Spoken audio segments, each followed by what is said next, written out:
I'm Chaz KLIMCZAK, and today on KLIMCZAK'S Killer Collection, we're going to take a look at Friday the 13th, the final chapter.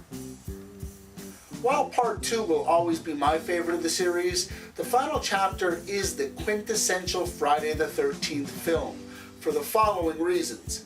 It features a living, breathing Jason in a hockey mask at Camp Crystal Lake. The final chapter is everything you need to understand about the longevity of the series in 91 minutes. Let's go to the screening room and I'll prove it. Friday the 13th, the final chapter, begins with a technical finesse not seen before in the series. The opening shot begins with a crane carrying a camera operator who is wearing a Steadicam.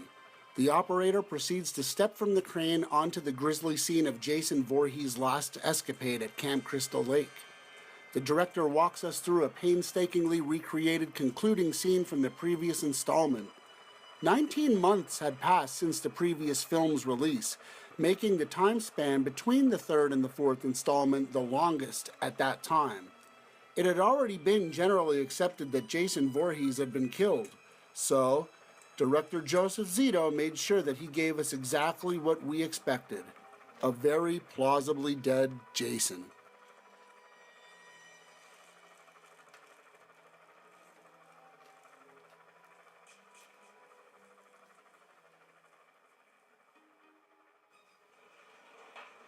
But it isn't long before we see that Jason is clearly alive as a puff of steam pours through the sheet.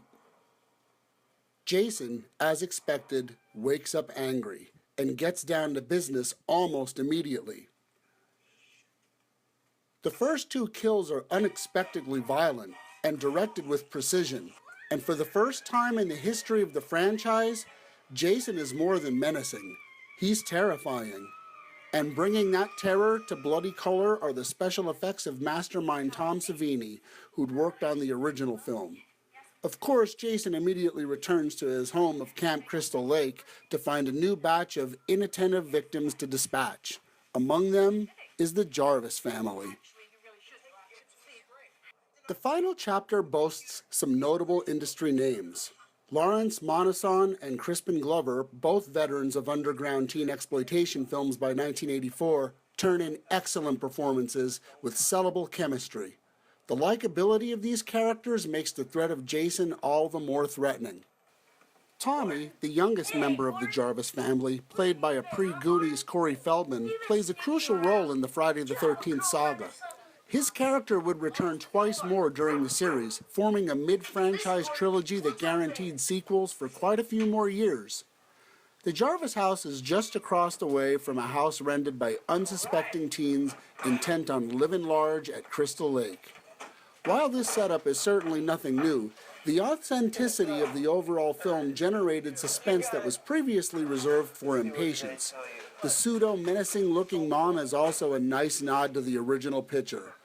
All of these components keep us in familiar territory, and while that sounds like criticism, the capable filmmakers managed to make a scary movie.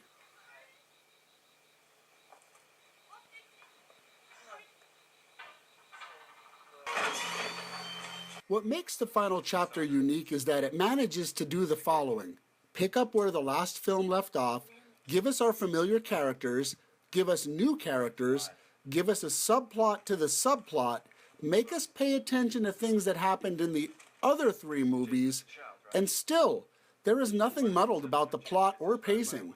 And the film comes in at a comfortable 91 minutes. This is how a good Friday the 13th film operates. This is how it's done. This is the one to spend 91 minutes of your life on that you won't want back. When Jason finally does get down to business, it's interesting, it's violent, it's scary, and it's gruesome. The final chapter's last act is a class act. And because you are clearly questioning my understanding of the word class, let me put it to you like this. The film delivers what it should. Jason's menace to the Jarvis kids in the final chapter is a classic matchup. Jason always means business, but this time, the kids do too, and they fully intend to win this showdown. I can clearly remember sitting in a theater on April 14th, 1984, an afternoon matinee the day after the film premiered, and cheering when Jason got a television smashed on his head.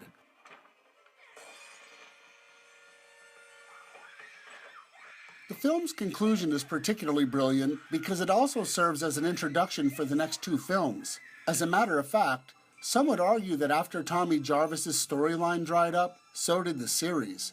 In many ways, the universe that accepts this film as a definitive end to the series is kind of where it's at.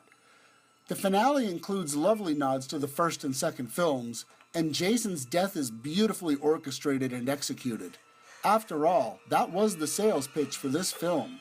The tagline, Friday, April 13th, is Jason's unlucky day. That's what we went expecting to see, and that's what we saw. And just in case you thought they thought about bringing Jason back, well, this is pretty serious.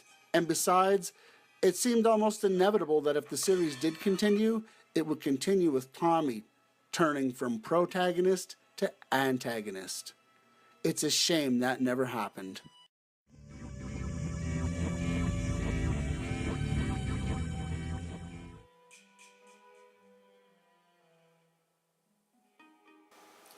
Paramount Pictures, after seeing the returns on the final chapter, proceeded to make 4 more Friday the 13th films before handing the series over to New Line Cinema for 2 more sequels, a crossover, and joined New Line in 2009 for an attempted reboot. For those who want to delve into the series but don't have the time to dedicate to the franchise, this is the one to see. I'm Chaz KLIMCZAK, and I'll see you again on KLIMCZAK'S Killer Collection.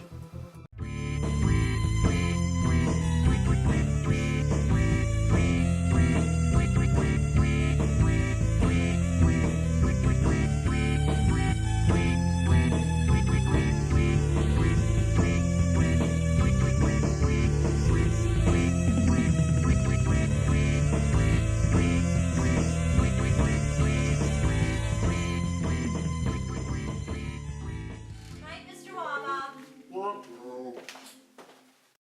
Do do do.